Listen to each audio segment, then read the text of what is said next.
परमात्मा की वाणी सुनने वाले सभी वाणी प्रेमियों को मेरा हरिओम। परमपिता परमात्मा की कृपा से आप सबके जीवन में कुशल मंगल होगा और सदैव रहेगा। साथ ही मैं ये उम्मीद करती हूँ कि आप डेली परमात्मा की वाणी चैनल पर परमात्मा की वाणी का आनंद ज़रूर लेते होंगे। आप सबसे एक विनम्र प्रार्थना है जो अक्सर मैं करती हूँ कि चैनल पर अगर डेली वाणी आती है तो आप डेली वाणी ज़रूर सुना करिए। अब तो वैसे भी एक दिन शॉर्ट आता है और एक दिन वाणी आती है, और वाणी भी लगभग बहुत कम समय की डाली जाती है। तो अगर आप एक नियम बना लेंगे कि हमें डेली वाणी सुनना है तो मुझे बेहद प्रसन्नता होगी, और हो सकता है कि वाणी की कोई बात आपके मन की स्थिति को परिवर्तित कर दे। और मैं चाहती भी यही हूँ कि वाणी सुनकर आपके जीवन में परिवर्तन आए, आपकी सोच में परिवर्तन आए, आपके हृदय में परमपिता परमात्मा के लिए प्रेम, श्रद्धा और भक्ति का भाव जागृत हो। कोशिश करके वाणी डेली सुना करिए। आज की वाणी में एक शॉर्ट स्टोरी है, बहुत छोटी सी है लेकिन बहुत अच्छी कहानी है कि दूसरों का कूड़ा अपने सिर पर क्यों लें। एक बार की बात है, एक आदमी टैक्सी से कहीं जा रहा था।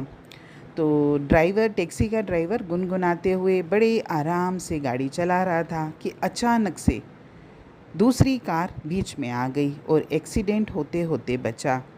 उस यात्री ने, जो उस टैक्सी में बैठा था, उसने सोचा कि अब टैक्सी वाला ड्राइवर कार वाले को भला बुरा कहेगा, लड़ाई करेगा। पर इसके उलट उसके सामने वाला चिल्लाने लगा, मतलब जो कार सामने लेके आया था इनकी गाड़ी टैक्सी के सामने, वो चिल्लाने लगा। इस ड्राइवर ने कुछ भी नहीं कहा, बल्कि वो टैक्सी वाला ड्राइवर मुस्कुरा रहा था। इसके बाद यात्री ने उससे पूछा कि तुमने ऐसा क्यों किया? गलती तो सामने वाली कार वाले की थी, लेकिन वो तुमको चिल्ला रहा था, लेकिन तुमने तो कुछ भी नहीं उसको बोला, बल्कि तुम तो मुस्कुरा रहे थे। तो उस ड्राइवर ने बहुत अच्छा जवाब दिया कि इस संसार में बहुत सारे लोग गार्बेज ट्रक की तरह होते हैं, पूरी दुनिया का ज़माने का कूड़ा उठाए चलते हैं और खींच निराशा से भरे जीवन में चलते रहते हैं, और अपना बोझ हल्का करने के लिए ये सारा गार्बेज, ये कूड़ा दूसरों पर फेंकने का मौका खोजते हैं। पर हम जैसे समझदार लोग दूसरों का कूड़ा अपने सिर पर क्यों लें? इसीलिए मैं मुस्करा रहा था, क्योंकि जो बात घटित होनी थी वो तो हो गई या हो जाती। अब लड़ने से या अब इतनी क्रोध करने से या खींच दिखाने से क्या फ़ायदा। उस ड्राइवर की बात सुनकर उस आदमी को बहुत अच्छा लगा, और उसे ये महसूस भी होने लगा कि वाकई हम सब लोग जीवन में यही तो कार्य कर रहे हैं। भले किसी की भी गलती हो, भले कोई गलत काम करता है या कोई गलत काम सहता है, पर हम इस चीज़ का स्पेशली ध्यान रखें कि जो भी बात होती है तो हम उसको प्रेम से भी सुलझा सकते हैं। लड़ाई झगड़े में किसी भी समस्या का समाधान नहीं होता। प्रेम में जो शक्ति है वो लड़ने में नहीं है।